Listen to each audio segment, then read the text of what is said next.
Bonjour, avec l'aide de Dieu, nous allons étudier le traité Sota, Daf Yud Gimel, Amoud Aleph, 13a. Nous sommes à la deuxième grande ligne.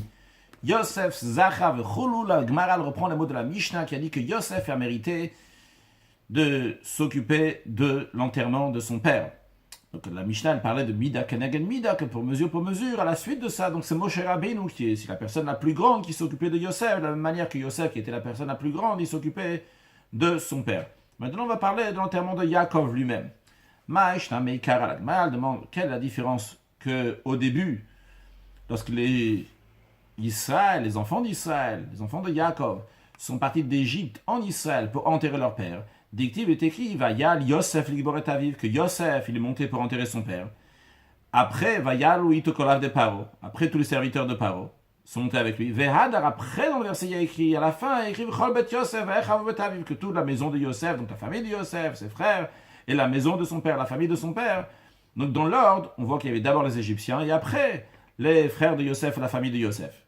Par contre, la Gemara demande quelle est la différence par rapport à la fin, lors du retour d'Israël en Égypte. Dictive est écrit, va Yashov Yosef Mitzrayim, que Yosef est revenu en Égypte. Hu ve'echav, lui ses frères. Vehada v'chol ha'ol imito l'Igboret Aviv. Après, tous ceux qui sont venus enterrer son père.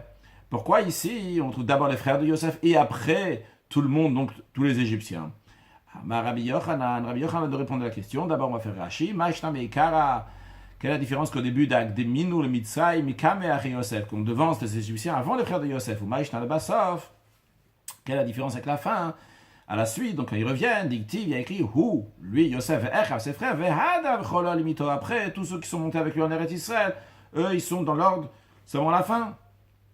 Rabbi Yochanan, il a dit, Bitri, là au début, chez le Robir Vodom chez l'Israël. Avant que les Égyptiens voient l'honneur de Israël, donc de Yaakov et de ses enfants, l'honneur Goubrem Kavod, ils ne sont pas comportés particulièrement avec respect. Donc ils étaet derrière. Ulbasov, par contre, à la fin, après que Shera ou Birvodam, après qu'ils ont vu l'honneur des enfants de Yaakov et de ses enfants, Nagubem Kavod, à ce moment-là, donc ils ont honoré, ils ont donné honneur, et ils ont laissé avancer devant. Où est-ce qu'on voit qu'il y a eu un honneur particulier qui a été fait à Yaakov, qui a touché les Égyptiens qui étaient avec eux? Gmara répondit, il est écrit, Vayavo à Goren à Atad. Lors de l'enterrement de Yaakov, il y a écrit, donc qui sont partis d'Égypte jusqu'en Israël, ils sont arrivés à un endroit qui s'appelle Goren à Atad. À Goren, c'est un endroit, c'est un air dans lequel on bat les céréales. Donc ici, c'est un Goren, un air de battage, des Atad, des épines. Alors la Gemara demande, Goren Yeshol Atad. Est-ce qu'il y a un air de battage, un endroit où on va battre les épines? Rashi, est-ce que c'est l'habitude de ramasser des épines, même Goren, d'en faire un endroit pour battre ses épines? Rabbi Abao explique que ça veut dire ici Goren à Atad, l'air de battage de Atad. C'est quoi s'agit-il? Parce qu'il y a quelque chose d'autre qui s'est passé, qui ressemble à une aire de battage qui est entourée d'épines. C'est quoi? C'est qu'ils ont entouré le cercueil de Yaakov avec des couronnes.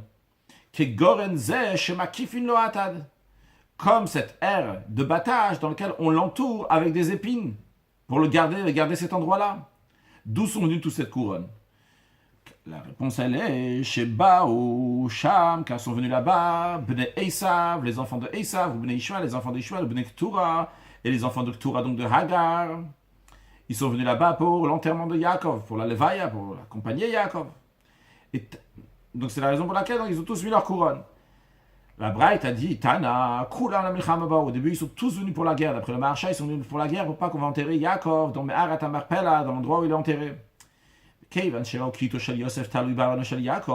que lorsqu'ils ont vu la couronne de Yosef qui était suspendue, qui était posée sur le cercle de Yaakov, dans l'esprit de Nafla Tered Rocheinu, que la couronne de notre tête elle est tombée, donc il a mis sa couronne là-bas Yosef. Alors qu'ils ont vu ça, Nat Kulan Kiten, tous ceux qui sont venus donc, pour faire la guerre, il y a des gens importants, des aloufim, des chefs, ils ont tous pris leur couronne, donc là on baronne chez Yaakov, et ils l'ont suspendu, ils l'ont posé sur le cercueil de Yaakov. Tana, c'est dans une braïta, Shloshim Veshishak Tarim, 36 couronnes, Niklu baronne chez Yaakov, ont été suspendues dans le cercueil de Yaakov. Certains expliquent, Shloshim Vashesh, 36, c'est 2 fois 18, pour dire que 18 c'est Chai en hébreu, qu'il a vécu aussi bien dans ce monde-là, aussi bien dans le monde à venir. Comment on retrouve 36 couronnes? Rashi Shloshim Veshishaktarim, 36 couronnes. Yudbet Nessim de Ishmael. Il y a 12 princes de Ishmael, donc ils avaient des couronnes, qui sont mentionnés dans le Chumash Bereshit. Vechar Gimel Alufi, mais 23 chefs Nimnu Be'esav qui sont mentionnés dans Esav. Donc tu fais 23 plus 12, ça te fait 35, plus la couronne de Yosef, ça fait 36. Non, Rashi dit Veim Tomar, ici tu vas demander comment tu arrives à 23 chez Esav. Chez Esav, il y en a 25 Raphen, il y en a 25. Rashi répond Teiman ou Knaz Nimnu Bet Peamim. Teiman et Knaz ont été mentionnés 2 fois, donc en vérité, il n'y en a que 23, il n'y en a pas 25. Veim Tomar, Rashi demande encore en ce qui concerne le Korach. Korach Nimnu Bet Peamim, si tu fais dans les 23 chefs de Esav, Korach il est 2 fois. Alors Rashi dit, c'est pas une question, parce qu'il est vraiment 2 fois. Parce que Shne Korachen, il y a 2 Korach. Echad Mibne Eliphaz, un qui est l'enfant de Eliphaz, Echad Mibne Olibama, un qui est des enfants de Aolibama. Mais quoi qu'il arrive, la Medhen, donc il en sort qu'il y a 35 couronnes, plus le Kito Shel Yosef, la couronne de Yosef, et la Medvav, il y en a 36. Après, il est écrit, que lorsqu'ils sont arrivés là-bas à Gorena Atad, ils ont fait un grand éloge funèbre à Yaakov. Tanon, c'est dans une braïta, Filou Soussim, même les chevaux, va Filou Chamorim, même les ânes, eux aussi ont participé à ces éloges funèbres. Certains expliquent parce qu'ils ont mis des vêtements noirs, donc ils représentent de deuil. Certains expliquent qu'ils n'ont pas donné à manger, donc eux aussi, donc ils ont fait du bruit, j'oublie comment on dit pour l'âne et pour le cheval, il a broyé l'âne et... En tout cas, ils ont fait les voix qui sortent de leur bouche, ils ont fait donc les éloges funèbres pour Yaakov. Après, la Gemara nous raconte, lorsqu'ils sont arrivés à la grotte de Marpella, dans laquelle était déjà enterré là-bas, le premier être humain et sa femme Adam et Ève, et le premier des patriarches et sa femme Avraham et Yitzhak, et le deuxième des patriarches, qui était le père et la mère de Yaakov, donc Yitzhak et Rivka, et Léa, la femme de Yaakov, était déjà enterrée là-bas. Lorsqu'ils sont arrivés là-bas, Ata Esav est venu Esav, qui était le frère de Yaakov, qui détestait Yaakov constamment. Parce que Yaakov avait pris les bénédictions de son frère Esav, à tel point que leur mère a dû leur dire à Yaakov, sauve-toi, va-t'en, j'ai peur que vous allez mourir vous deux.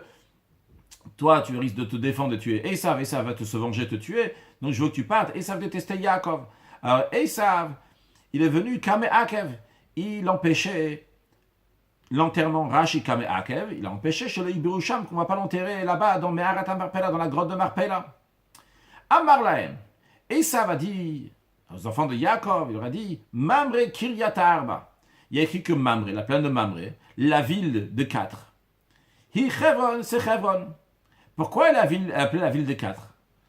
Amar Rabbi Yitzhak explique. Évidemment, ce n'est pas Esav qui dit que Rabbi Yitzhak explique, comme on voit dans Rashi, qui nous dit, mais c'est évident. Amar Rabbi Yitzhak, il dit Kiryat Arba, pourquoi elle est appelée la ville des 4? Parce que Arba Zugot Hayu, 4 couples pouvaient être enterrés là-bas. Donc, il y avait déjà Adam Vechava, il y avait Avraham Vesara, il y avait Yitzhak Verivka, et il y a Yaakov et Léa, et sa femme Léa.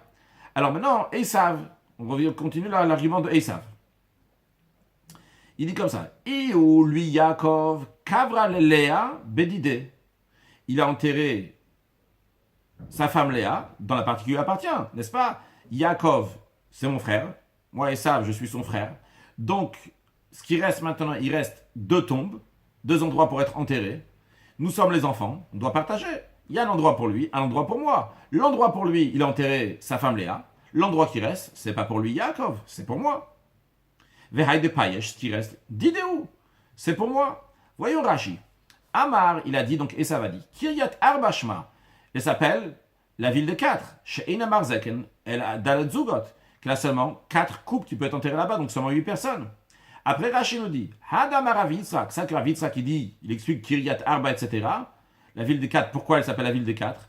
Lav Milta de Esavi, c'est pas les paroles de Esav. Et la Gemara Kamarle, c'est la Gemara qui explique le Meimar Tamadi Kuva, pour dire la raison donc pourquoi il y a cet empêchement. Des Vadaï Kenhava Kedivre Esav, que pour prouver que c'est vraiment comme Esav il a dit, c'est pas un mensonge. Rabbi Yitzhak aussi l'explique, que quand les paroles de Esav, She'eina Marzek et Elachet Gvarim, qui avait seulement là-bas 8 places pour enterrement.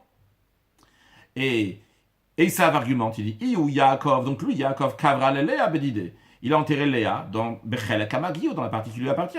Crédité comme est écrit Shama Kavarti et Léa. Là-bas, j'ai enterré Léa. Qu'est-ce qu'ils ont dit? Amroulé, les enfants de Yaakov, ont répondu à Esav, leur oncle. Ils disent, Zvinta, tu l'as vendu. Rashi, Zvinta, Kshemachata Bechor, lorsque tu as vendu le droit d'aînesse à ton frère Yaakov, bien que toi tu étais l'aîné, eh bien tu as vendu ce droit d'être enterré ici. Amar Léo, et ça leur a répondu, Nei, desvine, Bechiruta, bien que j'ai vendu mon droit d'aînesse, Pshituta misvine, est-ce que j'ai vendu ma partie simple, ma partie ordinaire? C'est-à-dire, comme le Rashi présente ici, que Yaakov, lorsqu'il a acheté le droit d'aînesse de son frère Esav, il a pris la partie du droit d'aînesse de Esav, de manière que Esav va plus être le premier-né maintenant, mais ils sont devenus égales maintenant les deux. Donc, juste pour information, pour comprendre, en général, le Bechor, il prend une double partie. Par exemple, si le père meurt et il laisse 300, eh bien, le Bechor, le premier-né, va prendre 200, et le cadet, le deuxième, va prendre 100. Ici, Yaakov a acheté le droit d'aînesse de Esav, de manière qu'ils sont devenus ordinaires les deux. Donc, ils vont se partager à zéro. Comme ça, explique Rashi, Nei des Vintel Prorati, bien que j'ai vendu mon droit d'aînesse. Velo et Pishnaim. Je ne vais pas prendre deux fois. Et la Kamo, je vais prendre seulement comme lui. Pshituta misvine. Efchelki, ma part ordinaire, Bechelk Pashou, dont partie ordinaire, pas la double. Le Machatis, là, je n'ai pas vendu. Donc, il reste une place, et cette place-là, elle est pour moi. Amroulein, les enfants de Yaakov ont répondu oui. Oui, tu as vendu cette place ordinaire, tu l'as vendue, pas le double de Bechora de droit d'aînesse. Tu as vendu cette place. Dictive, car il est écrit. C'est-à-dire que Yaakov, il a dit à ses enfants, enterrez-moi là-bas, Bekivri Asha Karitili, dans la tombe que Kariti pour moi. Qu'est-ce que ça veut dire Kariti? Amar Rabbi Yochanan Bishum Rabbi Shimon ben Yotzadak. Rabbi Yochanan dit au nom de Rabbi Shimon ben Yotzadak, En Kira, elle a la chambre Bechira, l'expression de Kira, Kariti que Yaakov employait lorsqu'il a dit à ses enfants, vient du langage de Mechira, qui veut dire une vente, un achat. Sheken Bikrach Ayam, car en outre-mer, dans les villes qui sont à l'extérieur de l'outre-mer, Kor il Mechira Kira. Une vente, on appelle Kira. Donc lorsque Yaakov il a dit Kariti, qui vient du langage de Mechira, de Kira, qu'est-ce qu'il a dit? Bekivri Asha Kariti, dans la tombe que Kariti, que j'ai acheté pour moi. Ça veut dire que je l'ai acheté, c'est ce qu'il a dit à ses enfants. Rashi, Amroulein, ils l'ont dit oui, Pshitutach Namizavant. Même ta partie ordinaire, tu as vendu. Chelkechabim Erazol Legamre, tu as vendu tout ce que tu avais dans cette grotte-là. Kach Amaravinu, Bishat Mita, ainsi notre père nous a dit au moment de sa mort, avant de mourir, Asha Karitili, cette tombe que j'ai kariti, Ve'en Kira la Shamechira, l'expression de Kira veut dire une vente. Comme on le retrouve ailleurs, dans Oshéa, il y a écrit là-bas, Va Echali Bachamisha Sakesef, je l'ai acheté avec 15 pièces d'argent. Amar le ou la Gemara dit, Esav leur a dit, Avuli Gata, amenez-moi la lettre, amenez-moi le contrat de vente. Amroule, ils lui ont répondu, Igata Barad Mitzrayim. Ils ont dit, le contrat de vente, il est en terre d'Égypte.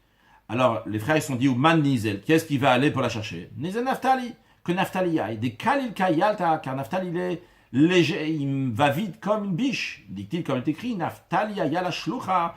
Naftali, c'est une biche envoyée à notre Imre Shafer qui donne des belles paroles. Rabbi Abaou commente ce verset-là, les mots de Imre Shafer, des belles paroles. Il dit Altikre Imre Shafer, ne lit pas ici les belles paroles, la Imre Sefer, les paroles du livre, les paroles du contrat que Yaakov a écrit, donc la vente qu'il y a eu entre lui et son frère. Rashi Avoigata, Herushta Mechira, montrez-moi le contrat de vente. Mara raconte, Chushim, il y avait là-bas le petit-fils de Yaakov, qui était le fils donc de Dan. Chushin, il s'appelait Chushim, Béré de Dan, le fils de Dan. Tamanaval était là-bas. Veyakiren le udne, ses oreilles étaient lourdes d'entendre. Rashi yakiren udne kavdu ozdam vishmoa. Ses oreilles étaient lourdes d'entendre, et il avait des difficultés pour entendre. Donc il n'a pas entendu toute la discussion qu'il y a eu entre ses frères, ses oncles, et son grand-oncle, frère de son grand-père avec Esav. Amar Lehu, alors il leur a dit, Maïhaï, qu'est-ce qui se passe? Rashi Maïhaï, Lama enchem kovrimoto, pourquoi vous enterrez pas notre grand-père? Alors, Amroulé, il lui a répondu, il dit Kame Akevhai. Il a dit que cette personne-là, donc en faisant référence à Esav, il empêche l'enterrement. Jusqu'à quand il l'empêche? On attend donc que Naphtali va venir la terre d'Égypte. Et à ce moment-là, il va ramener le contrat de vente et après ça, on pourra l'enterrer. Amar Lehu, Chushim leur a dit, mais jusqu'à que Naphtali vient de la terre d'Égypte, c'est qu'il vient du pays d'Égypte, et Avi Abba, le père de mon père, donc mon grand-père, Moutal Bebizayon, il va être posé comme ça en déshonneur, qu'on ne va pas l'enterrer. On ne va pas attendre. Il y a d'autres solutions. Shakal Kulfa, il a pris un bâton. Machia Areche, tenait un coup sur la tête de Esav. Il est mort. Natran Eine, ses yeux de Esav sont tombés. Venaflu Aka de Yaakov sont tombés sur les pieds de Yaakov. Patrinu Yaakov le Eine, Yaakov ouvre ses yeux. Ve'achich la souris. Va une dictive. Ce qui est écrit, Yismar Tzadik Ichazana, quand le Tzadik, le juste, va se réjouir car il a vu la vengeance. Peyam Avichaz Vedamarash, à ses pieds, il va laver dans le sang du rachat, du méchant, du malfaiteur. Donc que le Tzadik, c'est Esav, il voit la vengeance et il va ses pieds, donc le sang du rachat de Esav. La Gemara dit, Be'otasha, à ce moment-là, lorsque Esav il est mort ce jour-là, donc Yaakov a été enterré, Nid Kaiman voit Tachel Rivka. C'est accompli la prophétie de Rivka, addictive, qui a dit Lama eshkal gam shnechem yom echad. Pourquoi je vais perdre vous deux le même jour? Lorsqu'elle a dit à Yaakov de se sauver, d'aller ailleurs, pour pas que Esav va essayer de le tuer, que lui va tuer Esav en se défendant. Et je risque que vous deux, je vais perdre vous deux le même jour. Bien que leur mort n'était pas le même jour, parce que Yaakov est mort bien avant, et le temps qu'on l'amène de l'Égypte jusqu'à en terre d'Israël, et que Esav, il est mort donc le jour de l'enterrement de Yaakov. Alors bien qu'ils ne sont pas morts le même jour, mais leur enterrement était le même jour. En ce qui concerne le mot qu'on a vu que Chushim, il a pris un goulfé, il a pris un bâton. Rashi Shak il goulfé, il a pris un bâton. Rashi traduit que goulfé, ça veut dire makel, un bâton. Et Rashi nous ramène un exemple dans un autre traité. Il y a écrit que mot goulfé tuve bala me avimi. Rafrizda là-bas dans Erkin, il dit j'ai reçu beaucoup de coups de bâton de Avimi pour comprendre le sujet qui est discuté là-bas, c'est qu'il n'avait pas compris. Donc Goulfet Touvé, beaucoup de coups, Bala, j'ai avalé mais Avimi de la personne qui s'appelle Avimi, donc Be'erkin dans le traité Erkin. La Gemara continue, il nous dit Veilo Yasak be Yosef. Si Yosef ne s'est pas occupé de l'enterrement de son frère, de son père Yaakov, les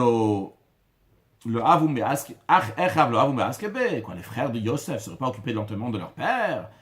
C'est pas possible de dire ça, puisque voilà qui est écrit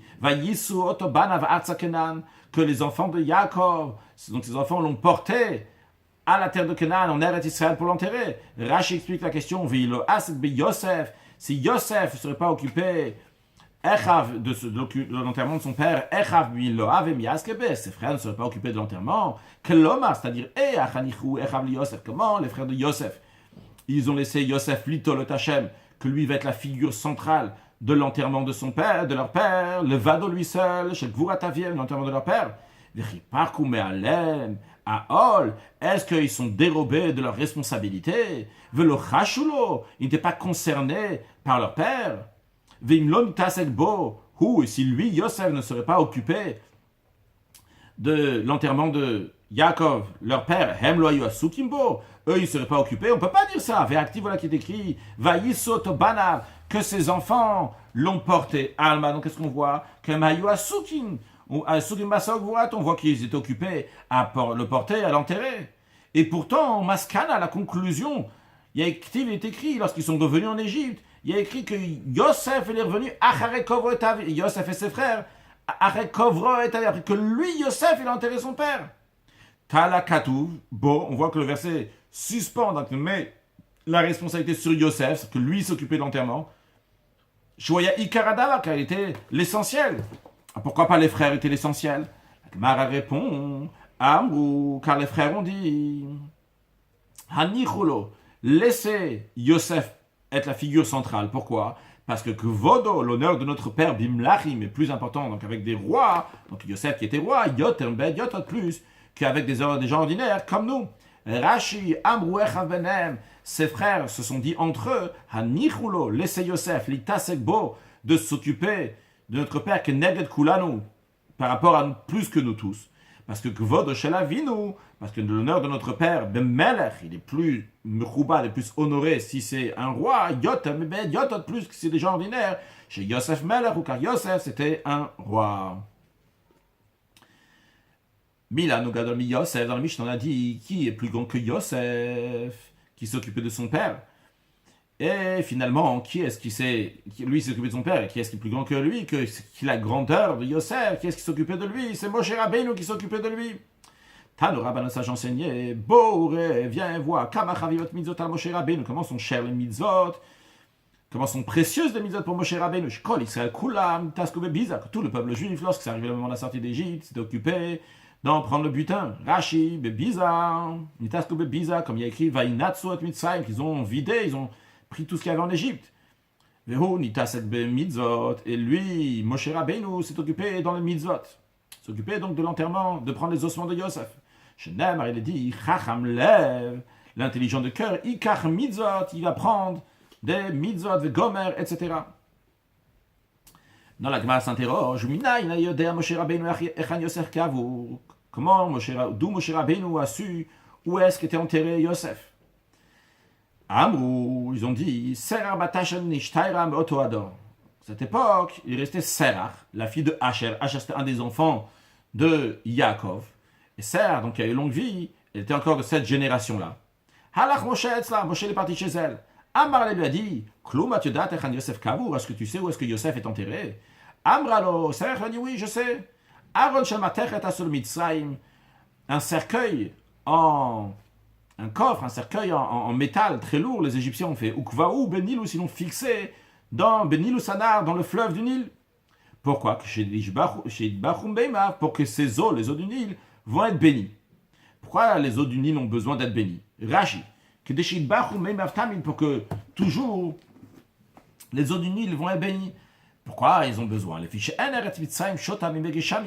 Car la terre d'Égypte n'est pas irriguée par la pluie. Et la Shekula Souya Yehorim, elle est entièrement fait de marécages, d'endroits où on envoie de l'eau, Vacharitsim, et des canaux, des canals, qu'ils amènent donc l'eau dans ces marécages, dans ces Yehor, Minilus Atsofa Medina, du Nil jusqu'au bout du pays d'Égypte. Kama Parsaot, plusieurs kilomètres, une parsa c'est 4 kilomètres, Parsaot c'est plusieurs parsa.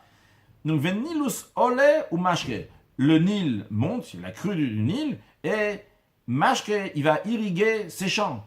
Et au Midbarer, et le Nil est béni avec des eaux, ou me male otam yehorim, et il remplit tous ces marécages, tous ces endroits où il y a de l'eau, donc à travers les canaux, donc ça va jusqu'à ces endroits où il y a de l'eau, ou Mashkin mehen asadot, et de ces endroits-là, après, on abreuve les champs, c'est-à-dire, il y a le Nil passe dans les tuyaux, il arrive dans des endroits jusqu'au bout du pays, et après de ces endroits-là où l'eau est arrivée, de là-bas on prend pour les champs.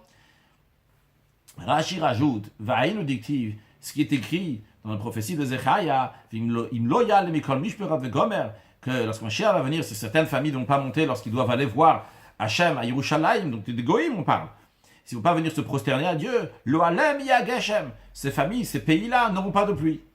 Et en séparation de tout le monde, on distingue si la famille égyptienne, si les Égyptiens ne vont pas monter, alors à propos d'eux, il y a écrit Lotale, Velo, il faut corriger ici, il y a écrit Velotavo, Veloba. Ça ne va pas monter, ne va pas venir, Velo Alem, pas sur eux. Pourquoi cette expression différente pour les Égyptiens? Pourquoi il n'y a pas écrit la pluie ne va pas venir? Ici, il n'y a pas écrit que la pluie ne va pas leur venir. Et la Velo Alem, il écrit juste et pas sur eux. Ça veut dire il est autonar sur eux, il n'y aura pas donc ce fleuve-là, Shemshot, ce Nil, donc Shemshot, le fleuve du Nil, et Shemshotim Menu, duquel boivent, ils sont abreuvés, eh bien le Nil ne va pas monter, parce que eux, ils sont différents, ils ont besoin du Nil. Et d'ailleurs, Rachid nous dit, Yonatan Menouziel Tirgem. Yonatan Menouziel, lorsqu'il traduit ce verset-là, il dit, Velo alem tisak nilus, et pas sur eux, va monter le Nil, ce qui correspond bien que le Nil a besoin de bénédiction pour avoir beaucoup d'eau, pour irriguer toute l'Égypte. En tous les cas, donc c'est pour ça qu'ils l'ont mis là-bas, dans le Nil. C'est ce que Serach, la fille de Asher, a dit à Moshe Rabbeinu. Halach, Moshe est parti, Ve'amad asfat Nil aussi s'est tenu sur le bord du Nil. Amarlo, il a dit, Yosef, Yosef, c'est arrivé le moment que Dieu a juré, Shani Goel Etrem, que je vais vous délivrer. Vegiya, Shvua, Sheishbat, c'est arrivé le moment du serment que tu as fait au Bnei Israël, tu as fait jurer le peuple juif qui prennent tes ossements lorsqu'ils vont sortir d'Égypte. Alors, si tu te montres moutav, tant mieux. Imlav, si tu ne montres pas. Nous sommes propres, nous sommes innocents, nous avons fait ce qu'on devait faire pour accomplir ta choix, de libérer ton serment. Alors, miyad, tout de suite, Tsaf chez Yosef, le coffre de Yosef, donc, a flotté maintenant, donc, il est monté sur l'eau. La Gemara rajoute, il dit, Al Titma, ne t'étonne pas. Et Arbarzel Tsaf, ne t'étonne pas comment c'est possible que du fer peut flotter. Il n'y a pas de quoi s'étonner ça, parce que c'est chose qui est tout à fait possible d'arriver chez les prophètes, à plus forte raison chez Moshe Rabbeinu.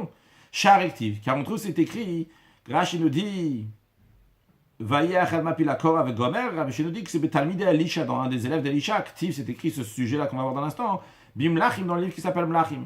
Qu'est-ce qu'il y a écrit là-bas? Vayachad Mapila Kor. Il y en avait un qui est en train, un des disciples d'Elisha, donc qui est en train d'abattre une poutre. Et qu'est-ce qui s'est passé? Veta Barzel, Nafal Alamaim. Et le morceau de fer, donc de la hache, il est tombé dans l'eau. Cet élève, il a crié, il a dit, Adoni, oi, malheur, mon maître, Elisha, vous Shaul, je l'ai emprunté, j'ai besoin de le rendre, il est tombé dans l'eau. Yomer Elisha Elohim, Ananafal. L'homme de Dieu, dans Elisha, il a dit, où est-ce qu'il est tombé? Va Yere Otama, comme l'élève lui a montré l'endroit. Va Iktsav Etz. Elisha a coupé un morceau de bois. Va Yashler Shama, il a jeté là-bas, où la hache était tombée, le morceau de fer de la hache est tombé.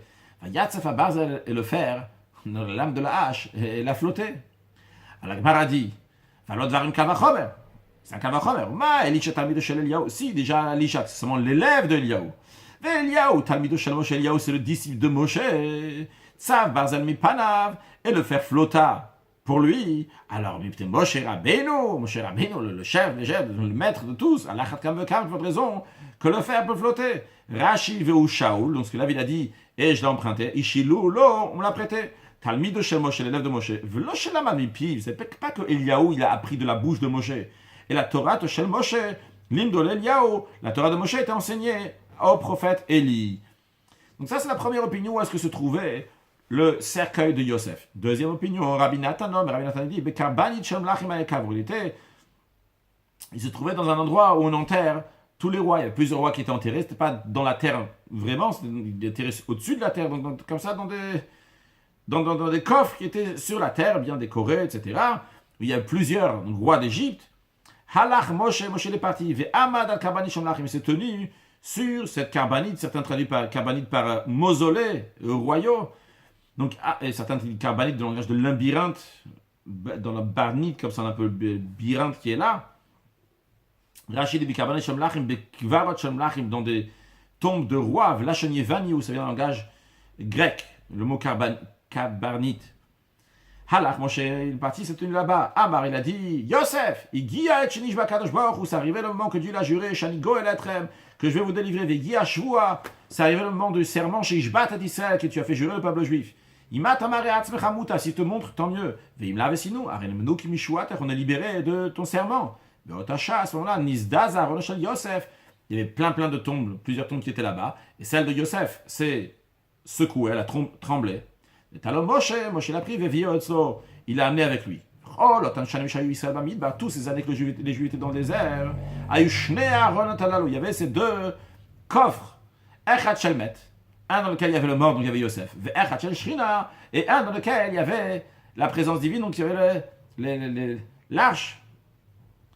Mais ils allaient l'un avec l'autre. Et les passants demandaient au peuple juif, quelle est la nature de ces deux coffres-là que vous avez avec vous?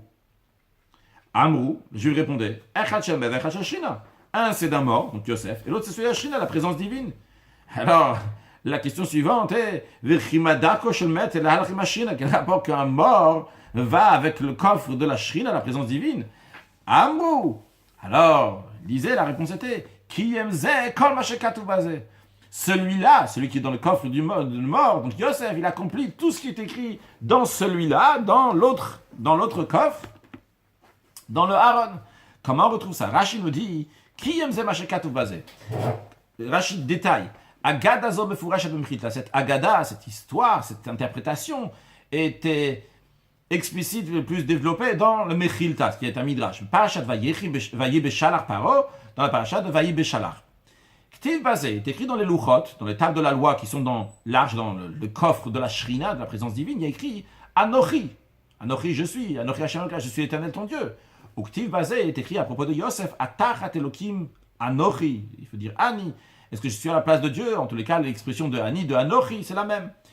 Encore une chose, Ktiv Bazé est écrit dans les Luchot, il y a écrit dans les tables de la loi, il y a écrit Lo Yelecha, tu n'auras pas d'autre Dieu. Ou Ktiv Bazé, il y a écrit à propos de Yosef, Elokim Ani Yare, je crains Dieu, je ne crains pas un autre Dieu, donc il n'y a pas le Lo Yelecha Elokim Acherim, il n'y a pas d'autre Dieu. Encore une chose, il y a écrit dans les Luchot, Lotissa, tu ne vas pas mentionner le nom de Dieu en vain, parce qu'on n'a pas le droit de mentionner, on n'a pas le droit de jurer à faux. Il y a écrit à propos de Yosef, quand il jurait, il dit Chei Paro, jure le nom de Paro et pas le nom de Dieu.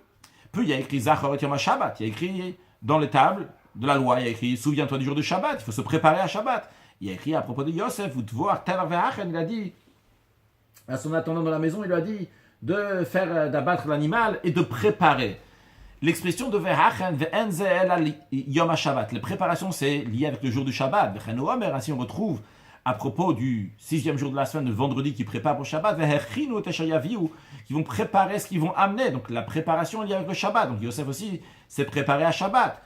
De même, de même, tout le 10 commandements, on retrouve chez Yosef.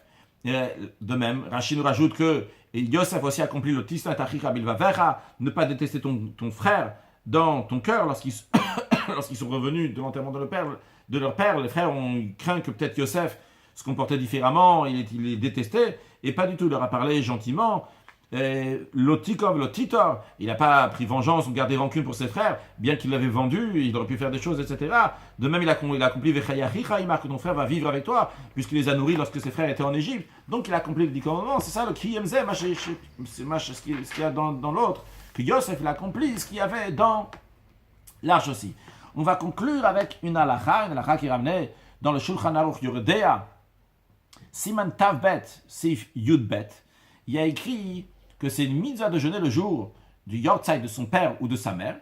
Et le jour qu'on jeûne, c'est le jour de la mort et non pas le jour de l'enterrement. La source de ça, c'est dans Tumat HaDeshen, qui apprend ça de notre Gemara, avec l'histoire quand est-ce que Esav et Yaakov, Esav il est mort le jour de l'enterrement de Yaakov, etc. Chacun peut approfondir. Un sujet de Chassidut qui ne va pas dans l'esprit de la Gemara d'aujourd'hui, mais qui est lié avec la Gemara qu'on a pris aujourd'hui.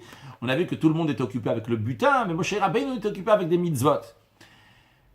7 jours plus tard, le peuple juif ou l'ouverture de la mer Rouge, on dit que Vayasa Moshe Israël, Moshe Rabbeinu a dû forcer les bénis Israël à sortir, à aller avancer. Pourquoi? Parce qu'ils étaient tous occupés, encore une fois, avec du butin d'Égypte.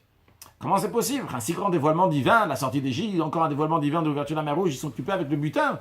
Mais en vérité, il faut voir les choses dans le sens profond. Lorsque les Juifs ils prennent de l'argent et de l'or, ils prennent des choses matérielles, ils les amènent à Kadosh Baruch Hu. Et pourquoi ils étaient tellement motivés à ça? Parce que Dieu, il voulait que les Juifs vont prendre de l'or et de l'argent d'Égypte, etc., et les amener à Kadosh Baruch Hu. Alors, ça ne correspond pas dans le pshat, dans le sens simple des choses, qu'ils n'ont pas voulu, Himru al Yamsuf, Rashi nous dit, ils sont rebellés, ils n'ont pas voulu voyager parce qu'ils étaient occupés avec le butin. Ça ne correspond pas aussi dans l'esprit de ce qu'on a dit dans la Gemara aujourd'hui, que tout le monde est occupé dans le butin et que Moshe Rabbeinu est occupé dans le mitzvot. Mais c'est un kav zechut pour le peuple juif, un kav zechut. En vérité, c'est même pas un kav zechut, c'est quand on voit dans les choses, le sens profond des choses. Eh bien, c'est pas juste que les juifs voulaient du matériel. Le juif voulait du matériel pour les élever spirituels. Donc chacun de nous, quand Hachem il donne à chacun plein de matériel, plein de choses matérielles avec une très grande largesse, que chacun de nous va savoir faire le meilleur des choses avec, élever tout ça pour Akadosh Baruch Hu en donnant à l'Azdaka une bonne partie qu'il faut, pas seulement donner un dixième à l'Azdaka, mais même 20% à l'Azdaka, et de faire plein de bonnes choses avec ce qu'on a, d'élever ce que nous avons et le monde entier à Kadosh Baruch Hu, de lui faire une dira betaton, une demeure à Dieu ici-bas, et par cela accueillir Mashiach now. Excellente journée.